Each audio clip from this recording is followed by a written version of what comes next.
মধ্যপ্রাচ্যের উত্তেজনা কমার ইঙ্গিত মিলতেই আন্তর্জাতিক বাজারে তেলের দামে বড় পতন দেখা গেছে। মার্কিন প্রেসিডেন্ট ডোনাল্ড ট্রাম্প ইরানের বিরুদ্ধে পরিকল্পিত সামরিক হামলায় স্থগিতের ঘোষণা দেওয়ার পরপরই বিশ্ববাজারে অপরিশোধিত তেলের দাম ব্যারেল প্রতি $4-এরও বেশি কমে যায়।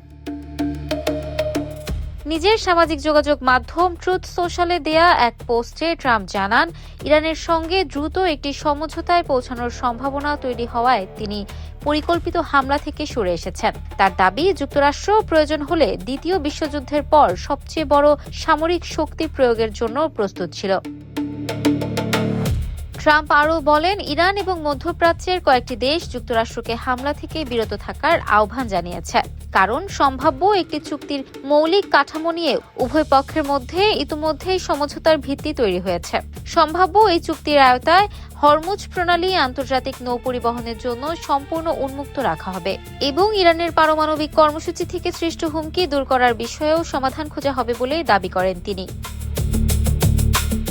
ট্রাম্প বলেন, বিশ্বের স্থিতিশীলতা এবং একটি সফল ও সমৃদ্ধ ইরানের স্বার্থে তিনি হামলায় স্থগিতে সম্মত হয়েছেন। তবে দ্রুত চুক্তি সম্পন্ন না হলে পরিস্থিতি আবারও পরিবর্তিত হতে পারে বলেও ইঙ্গিত দেন।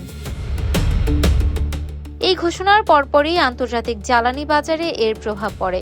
ব্রিটিশ বার্তা সংস্থা রয়টার্সের তথ্য অনুযায়ী রোববার রাত 11টা পর্যন্ত ব্রেন্ট ক্রুডের দাম $4.8 বা 4.64% কমে ব্যারেল প্রতি $83.85 নেমে আসে।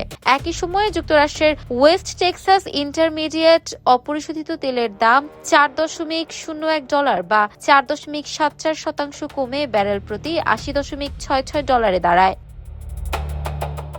উল্লেখ্য, গত মাসে যুক্তরাষ্ট্র ইরানের বিরুদ্ধে নতুন করে হামলা চালানো এবং ওমান উপকূলের কাছে কয়েকটি তেলবাহী জাহাজে হামলার ঘটনায় বিশ্ববাজারে সরবরাহ নিয়ে শঙ্কা তৈরি হয়েছিল। তখন ব্রেন্ট ও WTI দুই ধরনের তেলের দামই 20% বেশি বেড়ে যায়। সামরিক উত্তেজনা প্রশমনের ইঙ্গিত মিলতেই সেই ঊর্ধ্বগতির বড় অংশ হারিয়েছে আন্তর্জাতিক তেলের বাজার। ইফাত আরা আইরিন, ক্যাম্পাস টাইমস।